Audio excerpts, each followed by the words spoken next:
Au parc, il y a une quinzaine d'agriculteurs, ça fait à peu près 400 hectares d'agriculture. Et depuis déjà quelques années, on les accompagne avec une charte agricole pour faire en sorte que de plus en plus, ils cultivent bio. On était plutôt sur une culture du maïs ici, et donc justement ils se diversifient et ils font cet effort-là. On est à peu près maintenant à 200 hectares d'agriculture en bio sur les 400. Et ça permet, et pour les inciter, pour les accompagner, et puis pour eux qui s'y retrouvent, la ligne Saveurs du Parc, enfin le label Saveurs du Parc, justement les amène jusqu'aux consommateurs. Ou voire jusqu'aux restaurateurs, ce qui est aussi une manière d'écouler leur stock.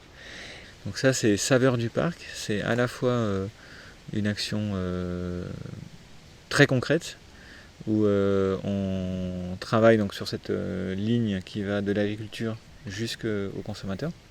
Ça se développe vraiment cette année. Et en plus, il y a des restaurants qui sont labellisés Saveurs du Parc, qui fonctionnent justement avec ces produits-là. Et ces produits peuvent être transformés. Par exemple, on vend du miel, de la farine. Et donc, il y a aussi, dans la ligne et le processus, il y a aussi de la transformation.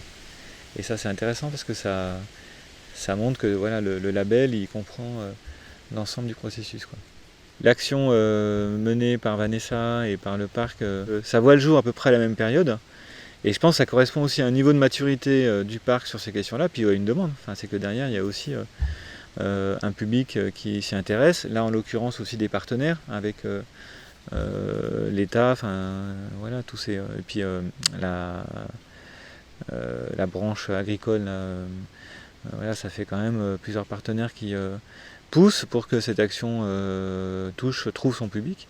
Et c'est pas, voilà, c'est sans doute pas un hasard que tout ça arrive et voit le jour au même moment. Mais c'est intéressant parce que ça montre que des acteurs différents, parce qu'on est bien Simalim Segapal, des professionnels différents, ont cheminé chacun de leur côté. Et à un moment donné, sortent des actions qui sont significatives et qui touchent aussi des publics très différents, quoi. Donc c'est aussi que cette question de la qualité de ce qu'on mange, c'est une question qui est très importante. Même socialement, c'est maintenant une demande sociale, ce qui n'était peut-être pas le cas il y a 10 ans. Bon, il y a les questions de santé publique aussi. Et toutes ces questions-là ont émergé et le parc, c'est un outil formidable pour travailler sur ces thèmes.